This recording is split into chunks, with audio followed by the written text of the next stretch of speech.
মার্কিন হামলা ঠেকাতে ইরানকে আরও একবার সুযোগ দেওয়ার জন্য প্রেসিডেন্ট ডোনাল্ড ট্রাম্পকে রাজি করিয়েছে সৌদি আরব, কাতার ও ওমান।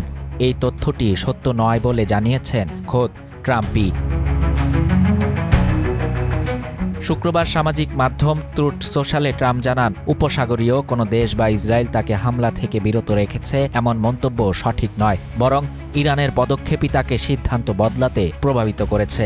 সেই সঙ্গে বিক্ষোভকারীদের ফাঁসি বাতিল করার জন্য ইরানের নেতৃত্বকেও ধন্যবাদ জানিয়েছেন মার্কিন প্রেসিডেন্ট।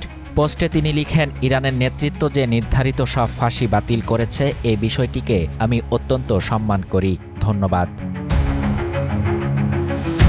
এছাড়াও শুক্রবার ফ্লোরিডা যাওয়ার পথে হোয়াইট হাউস ছাড়ার সময় সাংবাদিকদের তিনি বলেন, কেউ আমাকে বোঝায়নি, আমি নিজেই নিজেকে বুঝিয়েছি। তারা কাউকে ফাঁসি দেয়নি, ফাঁসি বাতিল করেছে, সেটার বড় প্রভাব পড়েছে। এর আগে বৃহস্পতিবার হোয়াইট হাউস জানায়, টানা কয়েক সপ্তাহের বিক্ষোভের প্রেক্ষাপটে ইরানি কর্তৃপক্ষ 800টি নির্ধারিত মৃত্যুদণ্ড স্থগিত করেছে। একই সঙ্গে ওয়াশিংটন পরিস্থিতি ঘনিষ্ঠভাবে পর্যবেক্ষণ করছে বলেও জানানো হয়। এক্সট্রিম মশার কয়েল প্ল্যান্ট ফাইবার দিয়ে তৈরি, ডেঙ্গু, চিকুনগুনিয়া বাহি সহ যে কোনো মশার বিরুদ্ধে দেয় এক্সট্রিম সুরক্ষা। ট্রাম্প বারবার ইরানের বিক্ষোভকারীদের পাশে থাকার অঙ্গীকার করেছেন। তার ভাষায় কর্তৃপক্ষের দমন পীড়নে সেখানে হাজারো হতাহতের ঘটনা ঘটেছে। ট্রাম্প ইরানি বিক্ষোভকারীদের বিক্ষোভ চালিয়ে যেতে ও প্রতিষ্ঠানগুলো দখলে নিতে আহ্বান জানান এবং বলেন সহায়তা আসছে।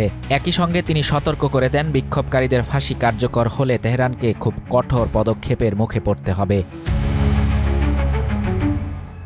অন্যদিকে ইরানের কর্মকর্তারা বিক্ষোভকে দাঙ্গা ও সন্ত্রাসবাদ আখ্যা দিয়ে এসবের পেছনে যুক্তরাষ্ট্র ও ইসরায়েলের মদত রয়েছে বলে অভিযোগ করেছেন। গত 28 ডিসেম্বর ইরানে প্রাণঘাতী ও সহিংস বিক্ষোভ শুরু হয়। তবে হতাহত বা আটক ব্যক্তিদের সংখ্যা নিয়ে ইরানি কর্তৃপক্ষ এখনও কোনো আনুষ্ঠানিক তথ্য প্রকাশ করেনি।